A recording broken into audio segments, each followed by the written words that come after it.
It still seems so weird that she would be saying she's moved to Australia from London and is living in Sydney and thinks that the cost of living crisis here is not as bad. And there it is. That's how a lot of Brits end up living in Australia, to be honest. This is something that as Australians we take for granted. I have heard this from Brits so frequently. $80 for a train trip? And coffees are between $7 and $10 Australian. $40 for a vegan sandwich. It is going to lead to significant changes if this keeps going on. People are getting angry.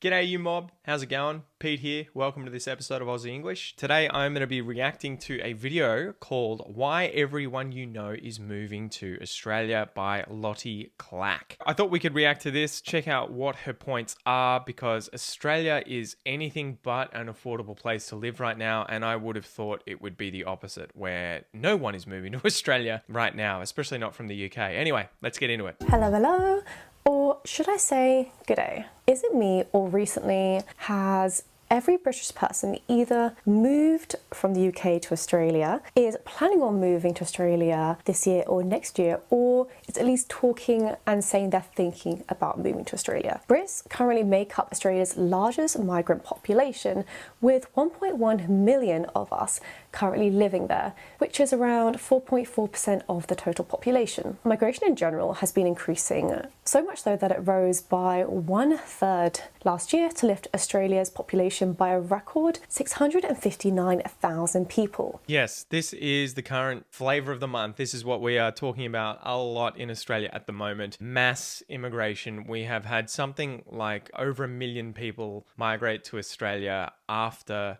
COVID, so whatever that is, 500 to 600,000 a year, and it has put huge strain on our society, whether it is policing, the hospital system, the educational system, the transport system, housing. All aspects of Australia are under strain at the moment as a result of the mass migration that has taken place, and it seems to be by design. It seems like the government has intentionally allowed this to happen because on paper, when you look at the books, it makes us look like we are increasing our GDP as a country, which we are, if you look at it just by that number. But then if you look at per person GDP, we've actually gone down. So it seems to be like they're doing this to hide a recession that would otherwise be taking place. It also keeps wages low. It also puts the property prices through the roof at the same time. There's lots of reasons you would do this, but it seems to be unsustainable numbers. 500,000 people a year. In a country of 27 million people now, it is going to lead to significant changes if this keeps going on. People are getting angry. Governments are going to keep getting voted out. The next one will come in. It'll do exactly the same thing. So yeah,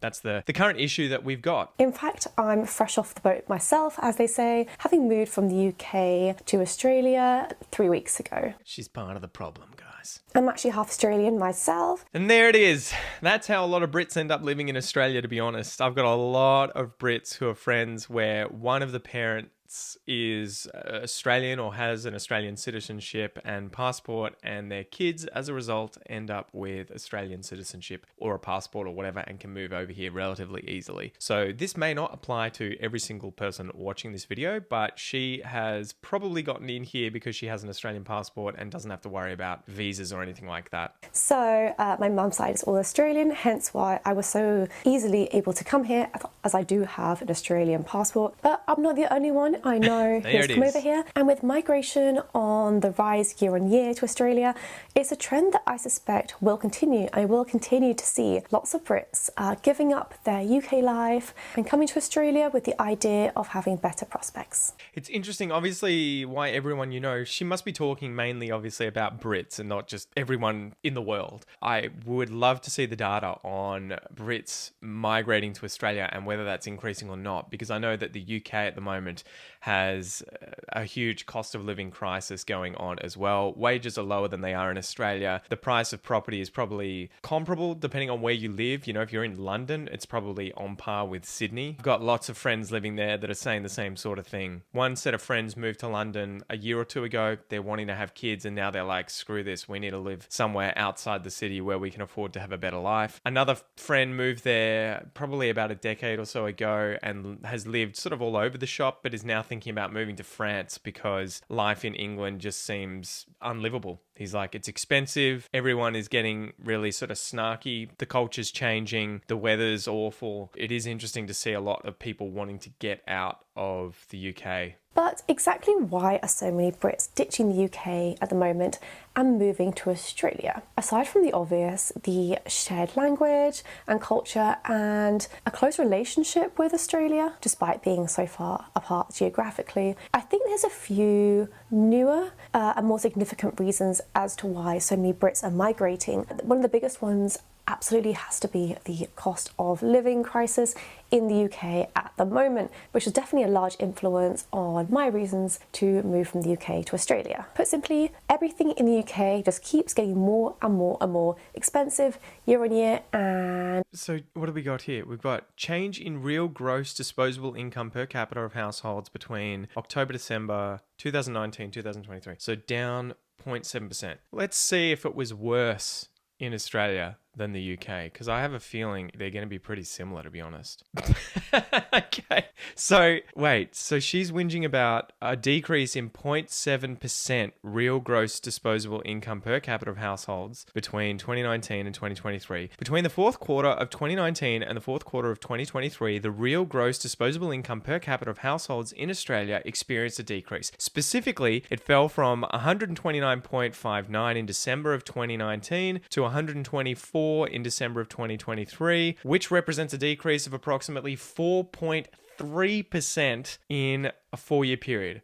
Based on that, again, I don't think it was exactly the same time period, but it was something like 5 or 6 times as bad as the UK's. I'm not sure why you would think moving to Australia would mean that you're going to be better off in terms of income. And this wouldn't be an issue if wages were also getting more and more and more, but travelling around the UK is just crazy expensive at the moment. A return journey commuting in from Cambridge to London for work would cost me about £25, Cambridge to Liverpool Street, with advanced single tickets. And this was with a rail card added on. Without this rail card, a return journey Cambridge to London would be about £40, which is a lot. £40 for a return journey? That's $80? My God.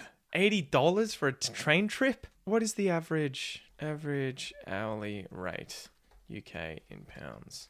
Jesus. So the average payment, that's like 4 hours work to just pay for transport? My God. And if you're a commuter coming into London, not just from a large commuting city like Cambridge, but any of the others, it's even now cheaper if you're driving with a few other people just to drive instead. 100% it would be cheaper. At a time where we're supposed to be very environmentally focused and the UK should be promoting more environmentally friendly policies, such as getting public transport instead of driving and encouraging people to do this, making public transport so much more ridiculously expensive to the point where it's cheaper to drive, just doesn't make sense. And it almost feels like we're going backwards.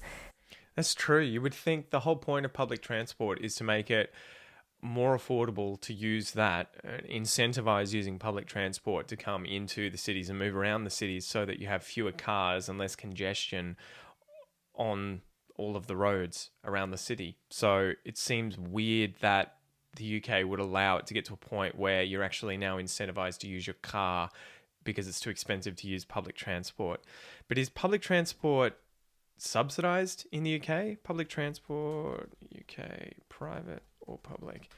Is it privatized? In some cities, including London and Reading, for instance, the bus network operates as a non-for-profit by the local government. This helps keep fares low and services of good quality. In other areas, routes are run by private companies. Is it the case with trains? Passenger services are operated by mostly public train operating companies, TOCs, with private franchises awarded by the Department of Transport in England, Transport Scotland. So I would say that is probably why you are going to have really expensive train tickets in certain areas. I would imagine it is going to be that it is privatized, somewhat similar to the tolls that are paid around Sydney, I think. Again, you guys can correct me if I'm wrong, but I have a friend living in Sydney and he was saying that if he has to use the tolls, it's like $100 a day for him to take all of the different roads to get in and out of Sydney. I'm aware that travel can differ a lot when it comes to pricing in the UK for buses and we've even got trams and bits, but for a London to Sydney comparison, it is just so much cheaper to travel around within a city here and actually go out and do things. It still seems so weird that she would be saying she's moved to Australia from London and is living in Sydney and thinks that the cost of living crisis here is not as bad. We'll see. I would love to see an update on this in a few months because Sydney seems like one of the most expensive places in the world to currently live. And I think the real estate is now on par with Hong Kong. Like it's one or two, isn't it? Sydney is the least affordable market in Australia with a median price to income ratio of 13.8. So yeah, 14 times your wage. The multiple also makes it the world's second least affordable city behind Hong Kong. So there you go. It is number 2. Food and kind of eating out is another one that's become really expensive in the UK.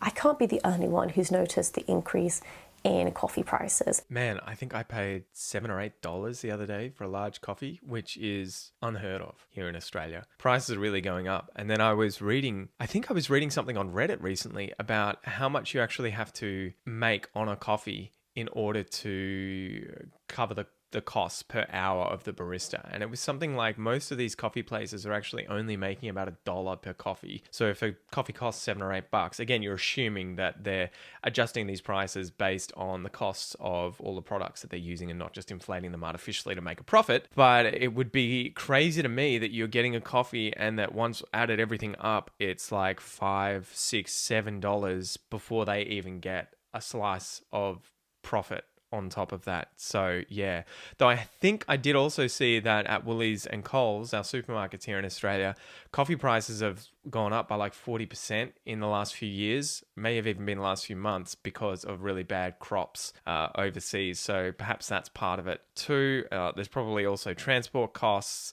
fuel costs, labor costs, but it's going to be crazy. I've had to just totally wind back how many coffees I got prior to having a mortgage, prior to my kids, ending up in daycare. I was buying 1 or 2 coffees a day, lashing out, $10 a day, which $300 and something a month. Now, if I were to do the same, it would probably be $400 a month.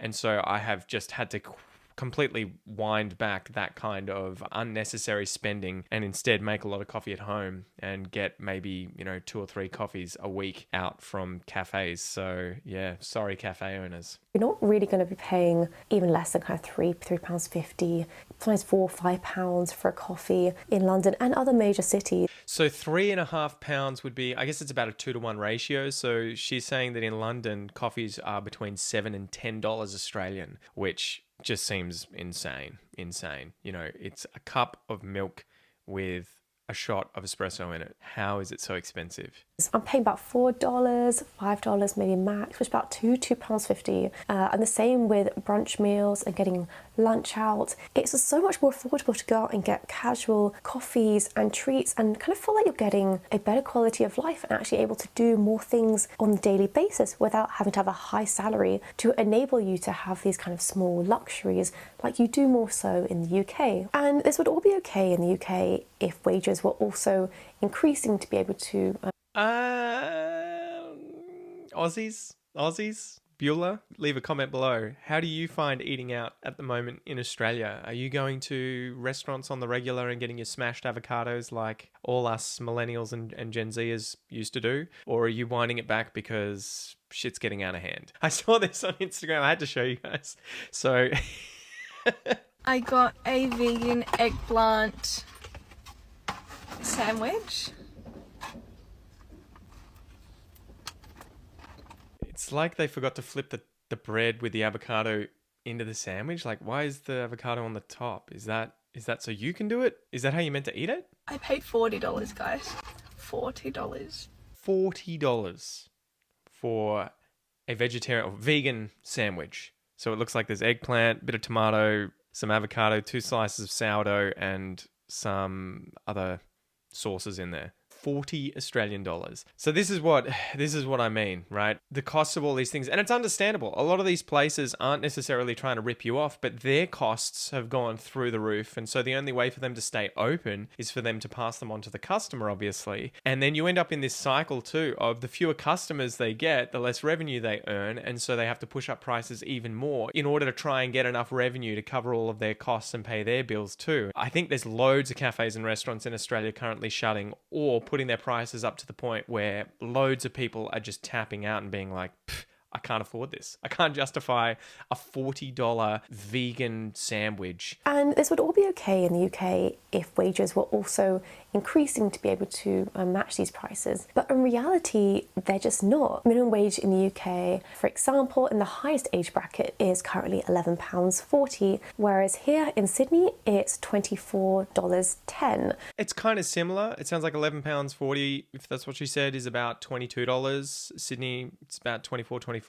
I think that's about the same here in Victoria. We're about, I think it'll be national anyway. But yeah, we do have a pretty good minimum wage. But the cost of living makes it pretty low comparatively. Like you go to Woolies or Coles, you stock up on 1 or 2 bags worth of standard groceries, and that's probably like what, $50 to $100.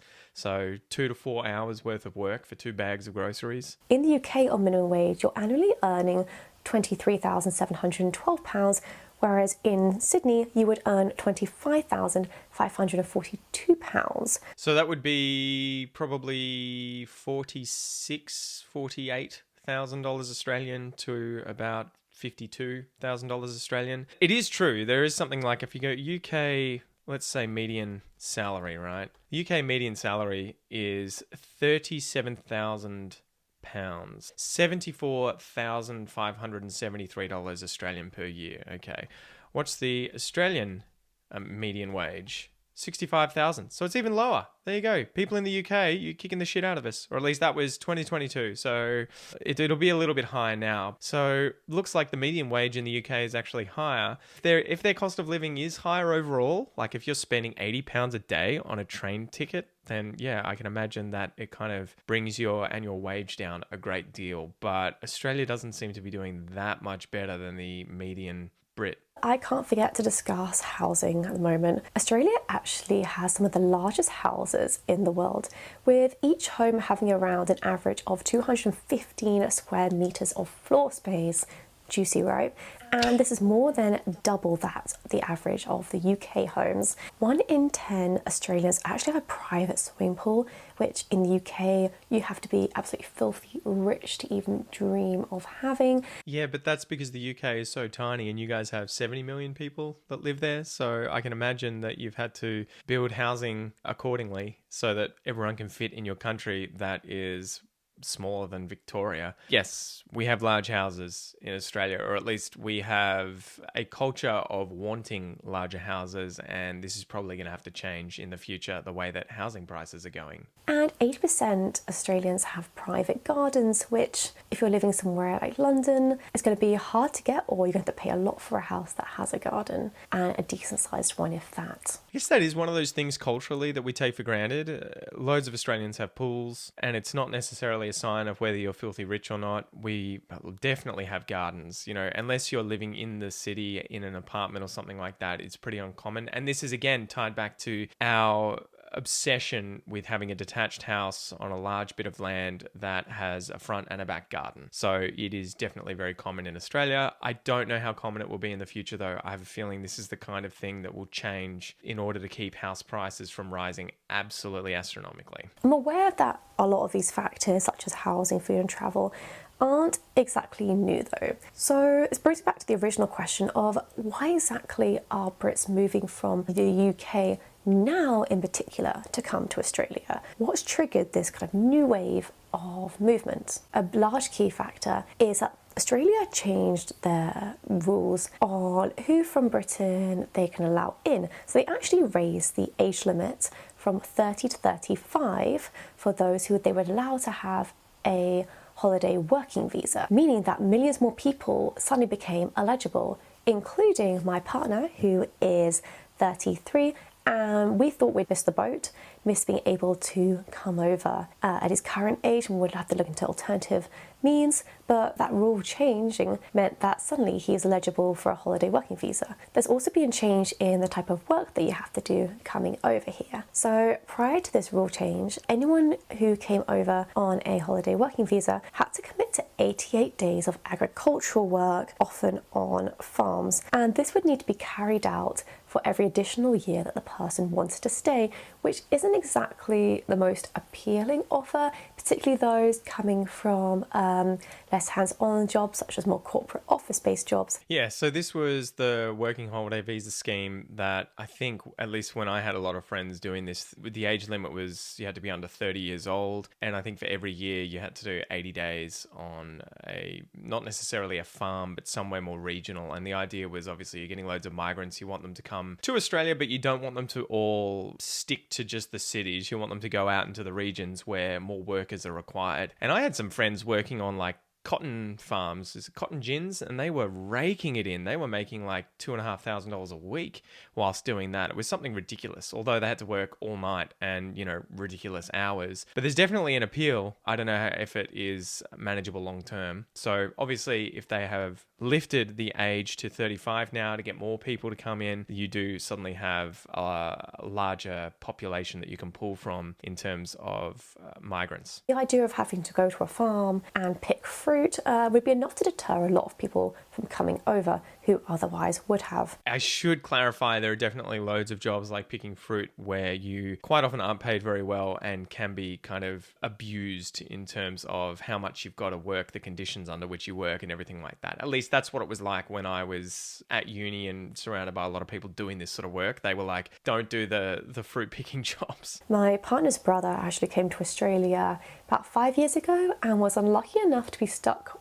with watermelon picking, which I think is probably one of the most heavy laborious ones you can do. And yeah, he came home early and didn't want to renew his visa. No surprise, because I think the prospect of him being in fields picking watermelons all day was enough to put him off. But now that's been scrapped, you can fully come from the UK to Australia and no manual labour up to 35, which means a lot of people who previously wouldn't have are now reconsidering their prospects. There's nothing to lose. Wow, so they've just completely scrapped having to actually do the regional work, the farm work. That's crazy.